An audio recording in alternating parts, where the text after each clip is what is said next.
Satnam. My name is Guru Nanak and I'm a teacher of Kundalini Yoga. I teach Kundalini Yoga as taught to me by a great teacher, Yogi Bhajan.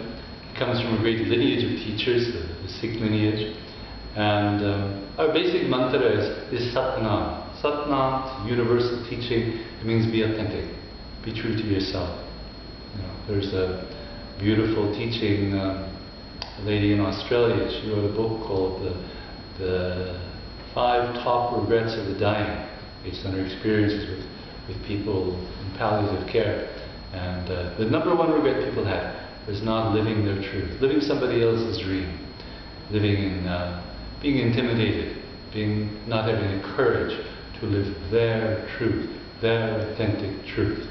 And the number 3 regret was not speaking their truth, saying things that need to be said.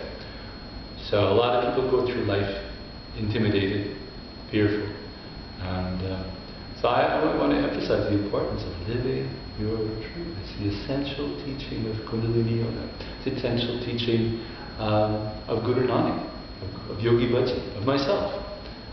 Have the guts to live your truth. We're beautiful by our nature. We're spiritual by we don't have to find spirituality. We're born into a human situation to discover what it is to be human. But we're spiritual by our nature. We compromise ourselves a lot. But the beauty, what I'm getting at is we have a lovely legacy, the teachings of Guru Nanak. The discipline, it's an understanding. It's an understanding that we want to go from Satnam to Waheguru. And Satnam means embrace your uniqueness, be fearless, live your truth, speak your truth. It might be graceful. It doesn't mean offending people all the time, but don't be afraid to do the difficult thing.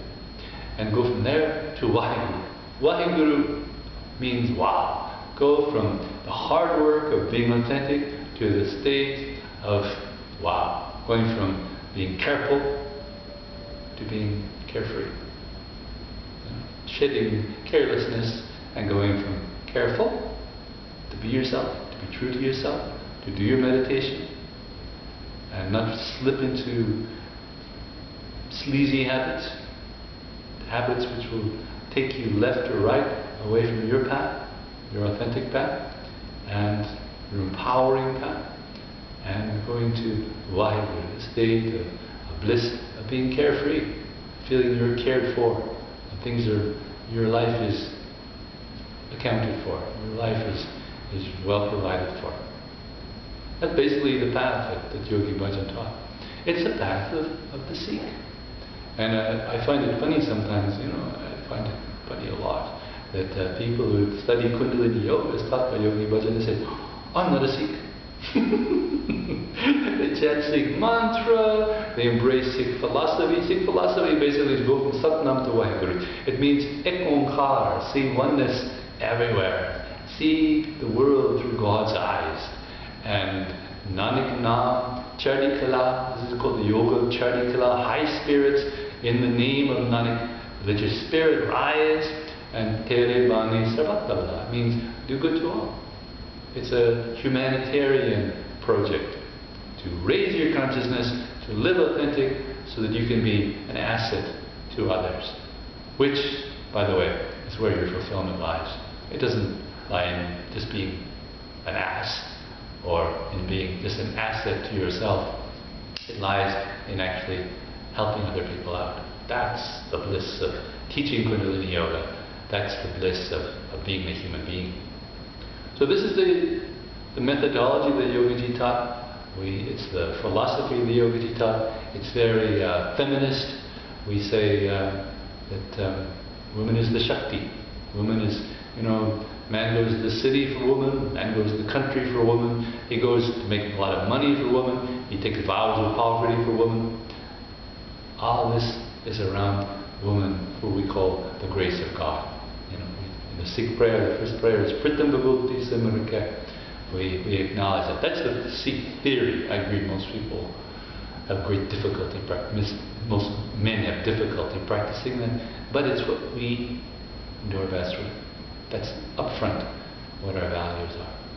And so as I say, as a culture in the West, we like to shy away from responsibility. We think if we embrace a dharma, a body of teachings, we become a slave to it. There's a great French philosopher. He started the existential movement, and I remember he said once, he said, you know, if there was a God, I would kill him, because God would take away my freedom. And I thought to myself, God bless this great French philosopher. I know, you can read his biography, it's wine, women and song, right? Wine, women and song. He would kill God to have more wine, women and song. I think it's a great thing to submit yourself to a discipline so that you can help other people, and in that be uplifted more than the wine and the women and the song of this world could ever uplift you. There's great dignity, there's great bliss to be had in living a disciplined life, living a life of in high spirits, living a life in Satnam. And that's basically the Sikh tradition. And I do find it funny because, oh, I don't believe in religion. Don't believe in religion. Believe in yourself. And believe in yourself to such an extent that you will invest in yourself so that you can blossom. Hariya, it's called in Gurbai. Hariya means blossom. Be a blossoming person. Unfold yourself. Unfold your gifts and your beauty for the enrichment of all. That is Kundalini Yoga. That is the path of Guru Nanak. In my eye, it's the same thing. And I'm a Sikh. I'm a Sikh of a great Guru and a great Yogi, and I'm so grateful. Thank you for sharing. Satnam.